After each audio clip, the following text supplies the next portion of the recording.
everyone. It's time to eat, drink, and be merry with your hosts, Lisa and Nancy.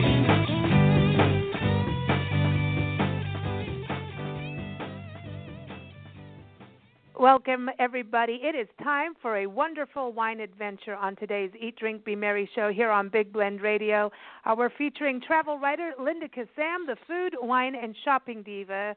She knows anything that's wonderful out there, she finds it, right, Nancy? Mm-hmm. She's got a nose for goodness, and she found this beautiful wines. I mean, really beautiful Demarie wines. I hope I'm saying this. Demarie wines out of Italy, out of the Piedmont region. I'm already messing it up, of Italy. And we're very excited to have Paolo join us, Demarie, from the winery, and talk about their beautiful wines that we've tasted, a couple of the beautiful whites. And I keep saying beautiful and wonderful because they really are exceptional wines. And Diva Linda found them. She's written an amazing article about them and also has a recipe to go with them. So you can see that up right now on blendradioandtv.com. And you'll also see it in the early summer issue of Big Blend Radio and TV magazine, the same website. But firstly, welcome back, Diva Linda. How are you? I'm very good. Thank you very much. It's heating up here in Arizona, so not real great for grapes, but pretty good for sunbathing. And wine. Whoa. And wine on the and patio. Wine. That's right. And yes. wine. Yes. I love that. We bought my dog a swimming pool yesterday and actually set out and watched her tromp through it a couple times, and amazing the things that wine goes with.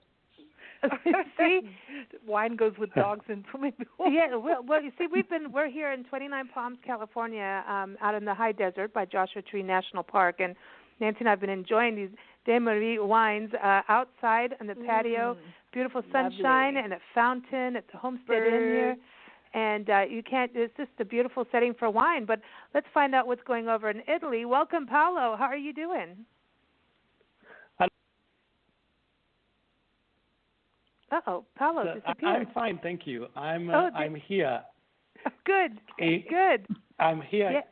Yeah, you can hear me. Good. Yes, you're here now. So what's the weather like in Italy, especially where you are?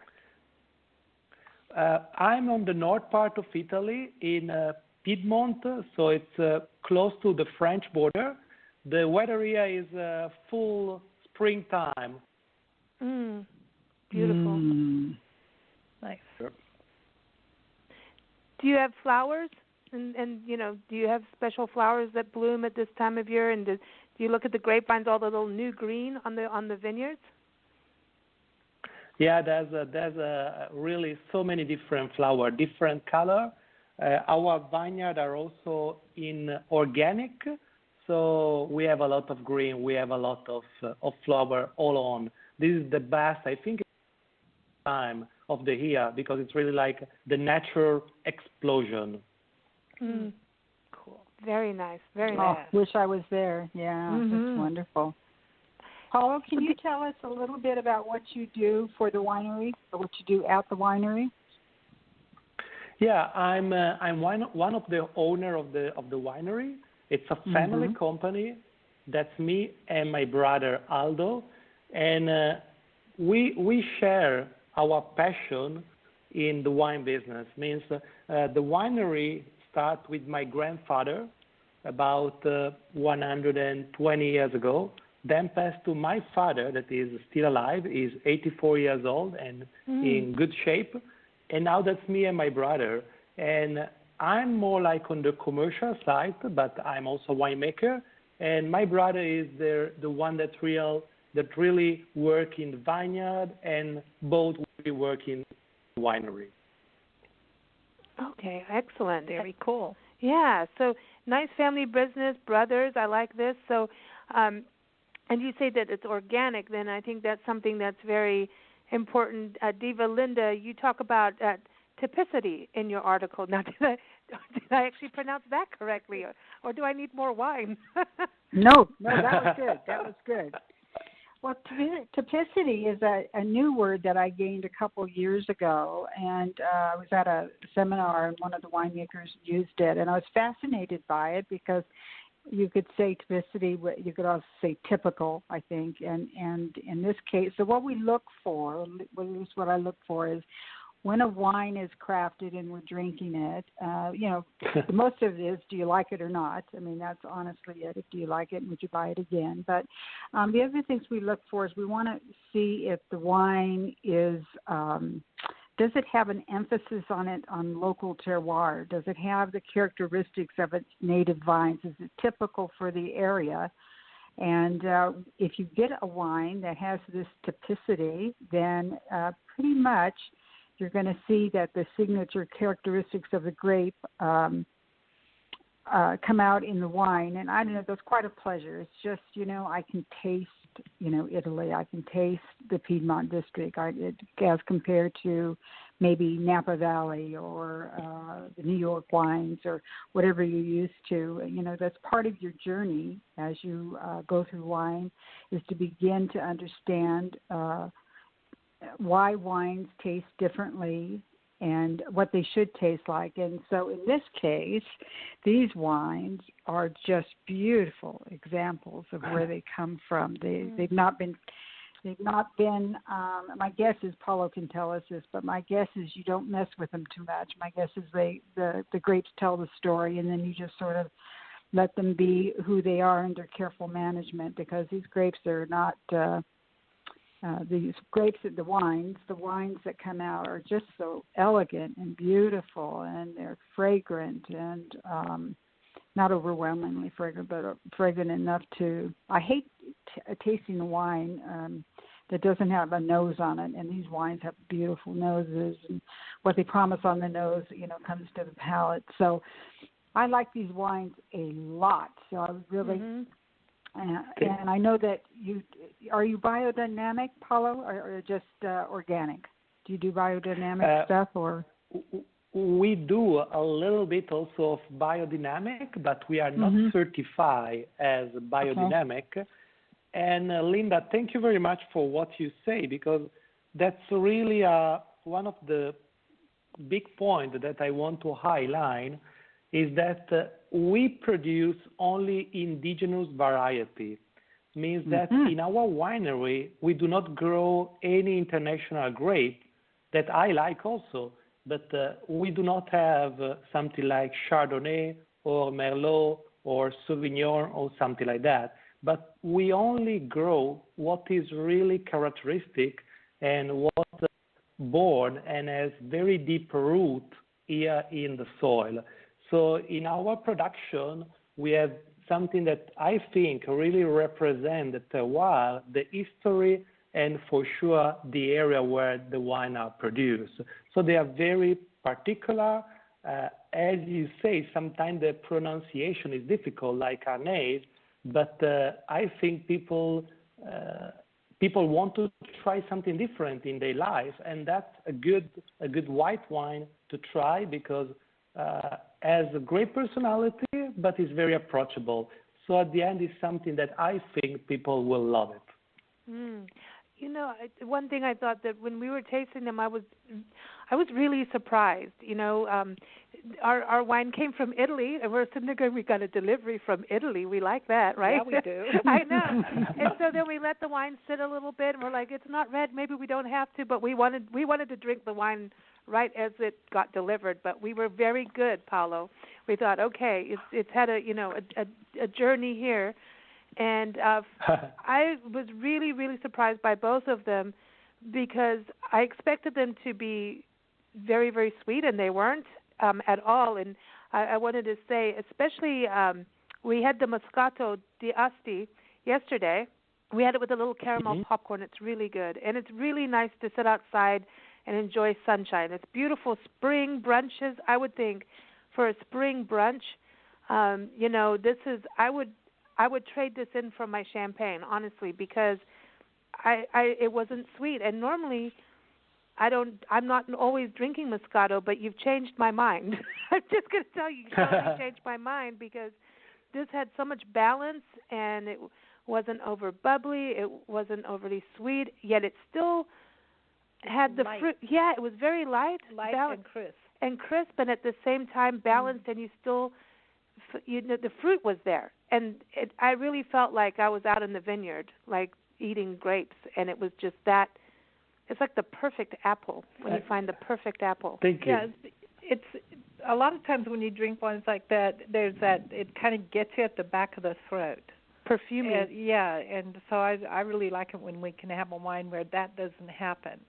Mm-hmm. So it's nice and light, but it's flavorful. This wine is these wine are really, I think, really beautiful. Also to for example, a Sunday brunch.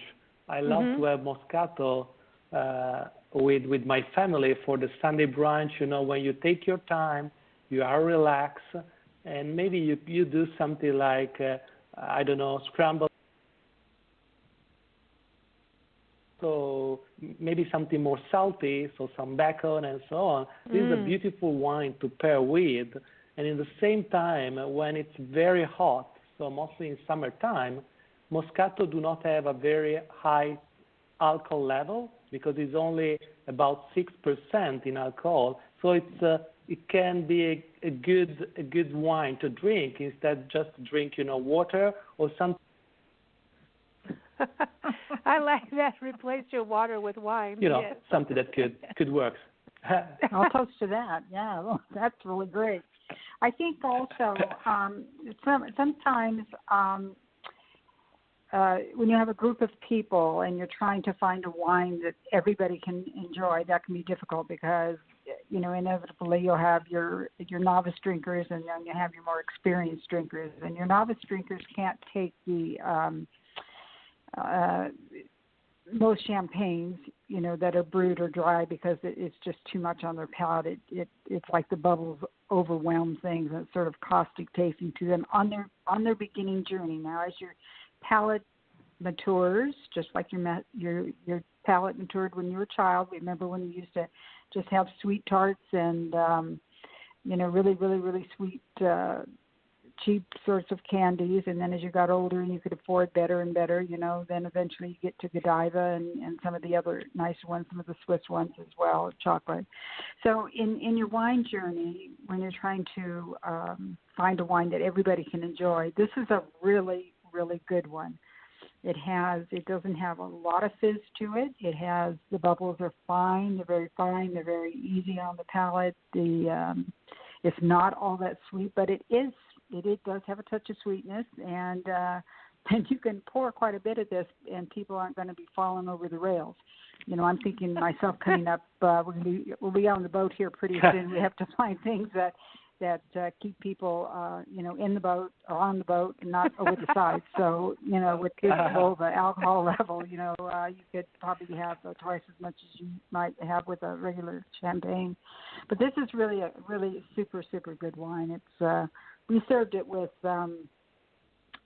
caramel apple tarts, and that seemed to work really. It's that caramel, salty, sweet sort of combination, apples, and it really. So you can serve it when you first come. I almost said come aboard. When your guests first arrive, and then it's also something that you could save at the end for dessert and serve it with dessert. But it has a very special taste to it, and that has to do with where it's born and where it's crafted. And how old are your grapes now on this particular one, Paolo? Are these must be quite old? These grape, these Vanya, they are about 40 years old. We have, a vineyard normally has a very, I can say a very long life because in our area, it's an hilly territory. So a lot of work that we do is mostly done by hand. Also, for example, all these grapes are picked by hand. So there's a very high selection of the quality. And in this way, we treat really the vine as something like a brother or a sister, let me say, because we are not a massive producer. We try to produce very high quality wine, and we need to really put a lot of effort to do this. So that's the average year of the vine. And I'm totally with you when you say this wine can work as an aperitivo, if you like, or something like maybe at the end of the dinner with something sweet, or also just to close, with something that is very, very tasty, very nice and beauty, yeah.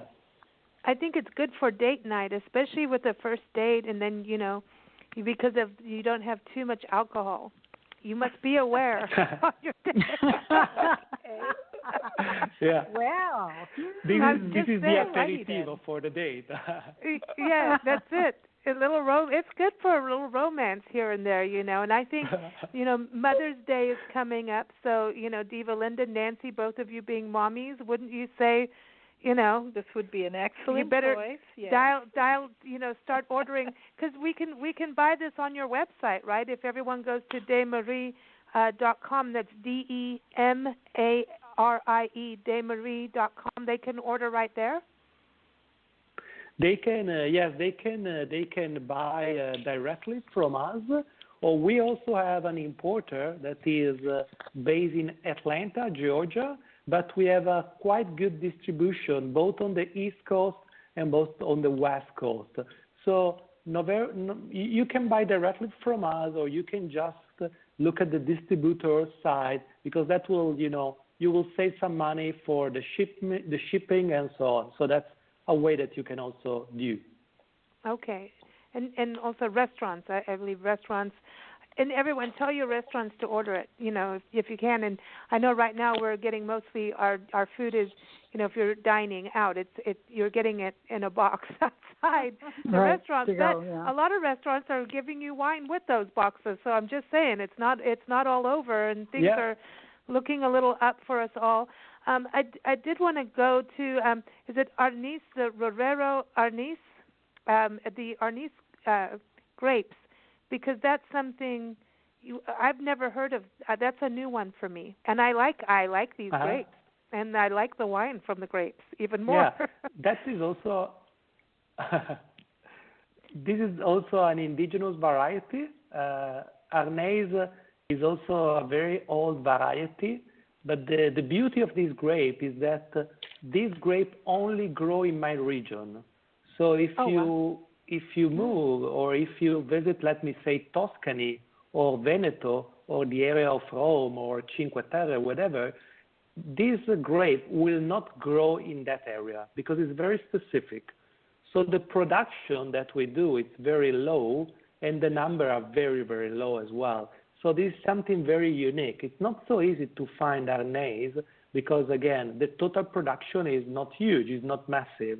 But this is a beautiful wine for people who like to drink something like a Pinot Grigio or a Sauvignon Blanc, because it is similar to that grape, but I think it's more particular. It has something like a bitter note at the end, so something like almond or nuts that are also very pleasant, because it's very refreshing when you are drinking this wine, maybe as an aperitivo or with some fish, some shellfish, something like that. So Arnese, not Arnis, Arnese.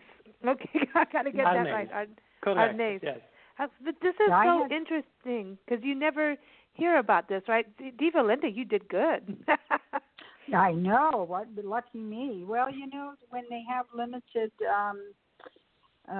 distribution, and the plant can't go and live in, Napa Valley or Temecula or Santa Barbara, then, it has to come from where it comes from.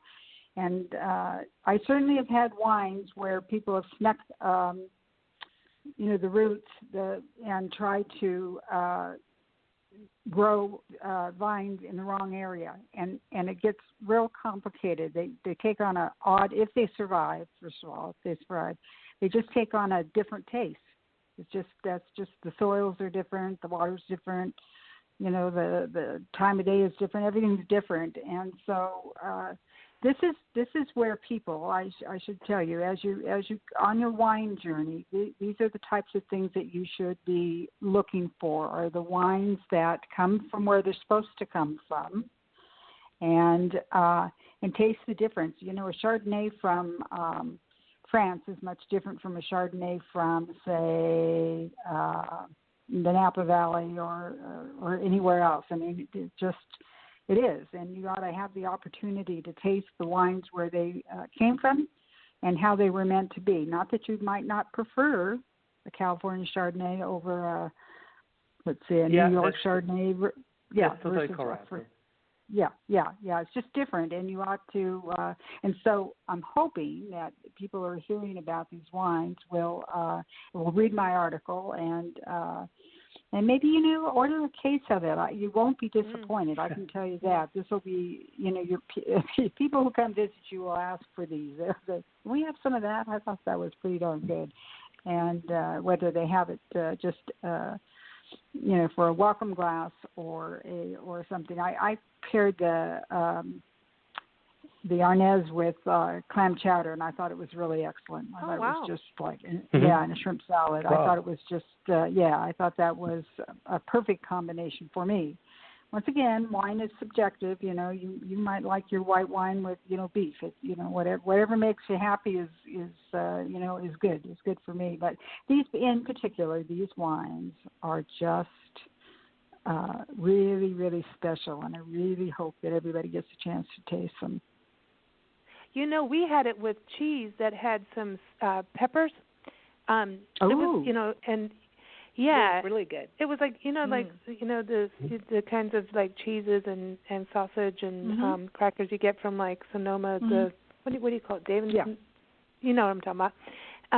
Really good cheese, and it was actually quite a tart cheddar, and it had that pepper in it, and it was like a white tart cheddar, and I was like, I wonder if that's going to go, and it balanced out pretty good because of the it went well with salt. But we did have a little bit of we have a thing about this caramel popcorn. It's a whole new problem. But so we saved some for the Moscato because as soon as we knew we were going to do the Moscato the next day, or we said, okay, save some because it'll go well, and it did. But having that sweet and salt with the Arnaz, it was perfect. And again, I think it's a good date night, early date night. She's going on a date. I am. Listen, we have Marines. We're at a military base here. There's Marines running around everywhere. That's what it is. Yes, men in uniform must be prepared. So anyway, it's a beautiful bed and breakfast. I'm telling you where we're at. It's beautiful. So. No, but it's really nice and light. And again, for spring, summer, I can imagine you were getting prepared to be on the boat, Linda, with all the That's seafood. Right. See, That's so right. This is interesting. Yeah, I want to go back to you, Paolo, in Italy, where you are, in Piedmont, right? In Monte, Piedmont. Did I say this correct? So, what is it like as soon as Piedmonte, we get to all travel again, and it's hopefully getting better and better. For visitors coming over to see you, because I know you have a wine tasting room, what's it like? What do they get to experience? Is there like hotels near you or inns, or give everybody kind of a little travel experience? I think this is a beautiful area to visit. It's not so touristic, so it's an area that you will discover because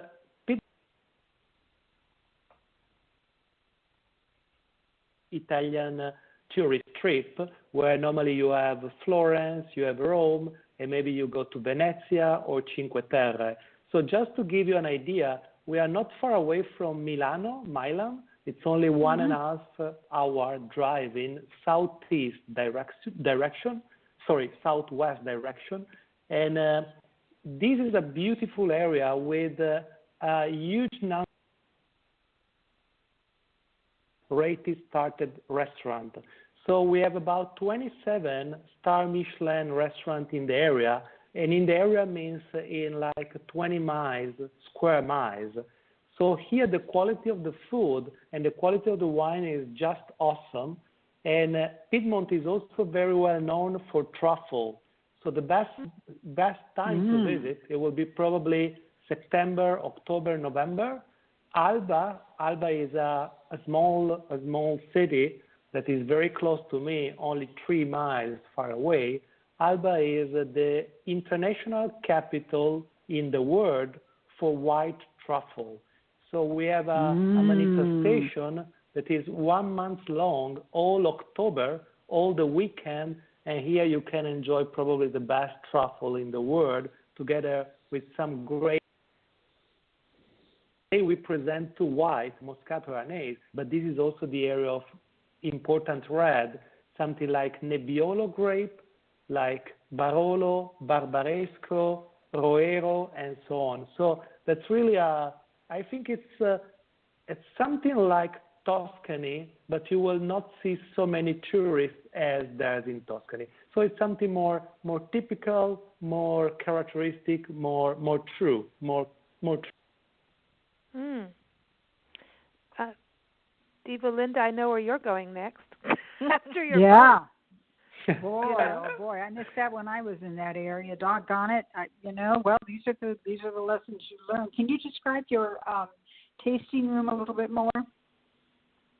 Yeah, we offer different tasting. We have a new facility. Our winery it's also really green in the building, and different possibility.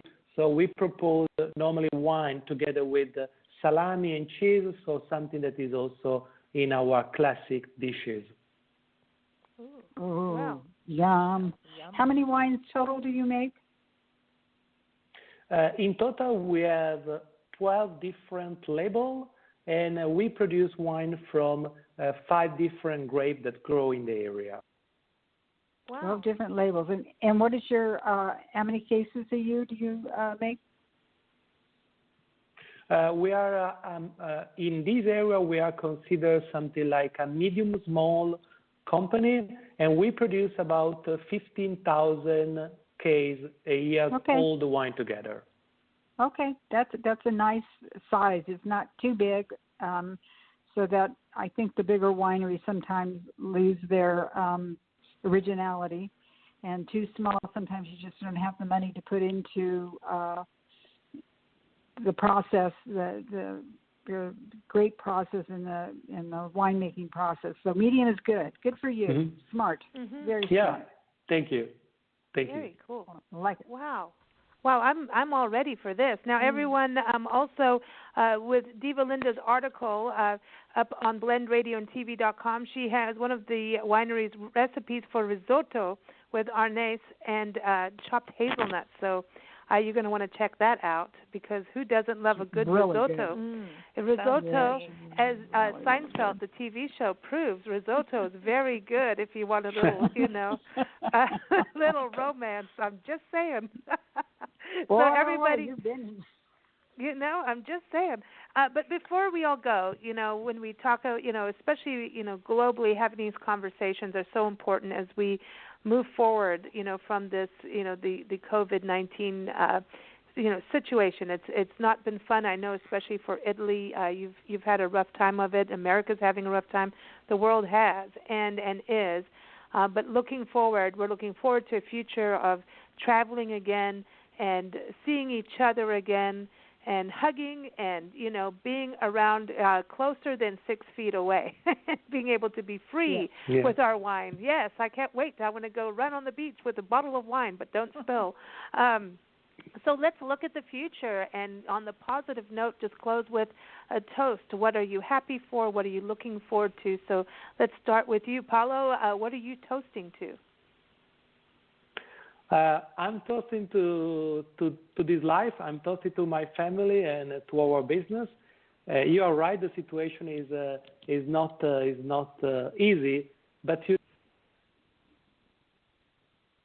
so we are going on. We are working hard, and I'm sure we will. The future will reserve good surprise. So I'm toasting to this, and I'm toasting to a new vintage that will come. So hope that it will be good as the last 5, 6 that we have in the last time.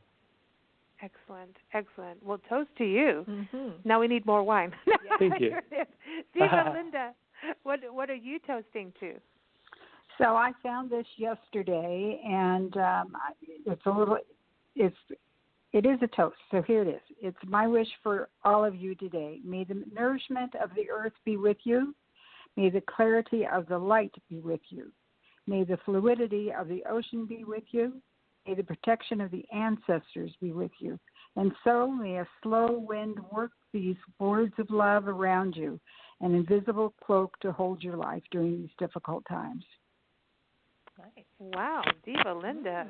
Man, I know. Sometimes it goes. Oh. Yeah, I've been at home too long. Yeah.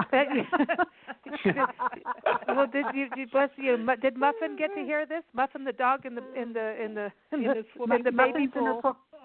The Muffin's in the pool. Yeah. Sorry. Muffin in the pool. Well, I love that. I love that. What are you toasting to, Nancy? Well, I toast to taking care of the planet and learning our lessons. Yes. Oh, that's it. Good. We need a lot of wine for that. Good. Yeah. Good. I'm toasting to good health, sanity, mental health, good mental health, to breathe, that we all remember to take a good deep breath and remember that is the most important key, is that good deep breath, that we have clean air. And when we have clean air, we can go on. So I want to just toast to everybody that we move forward and be positive. Positivity will carry us. Yes. Thank you so much, Paolo and Linda. Again, Linda's article will be in this upcoming issue of Big Blend Radio and TV magazine for May, June, so the early summer issue. You can check it out at blendradioandtv.com. You can also follow the Diva on her adventures. You know, she goes from Arizona to boating in the Pacific Northwest, and you can follow Muffin. And you can follow as she follows Alan on the boat when he does things to the boat. I know. So sometimes we do radio interviews while they're floating somewhere unknown, and it's always interesting. Floating interviews. I know, and she floats with her wine, so she's very good. That's why that 6% is good of that Moscato. You know, so you can follow her at All in Good Info and allingoodtaste.info. Excuse me. Can't mess with the Diva.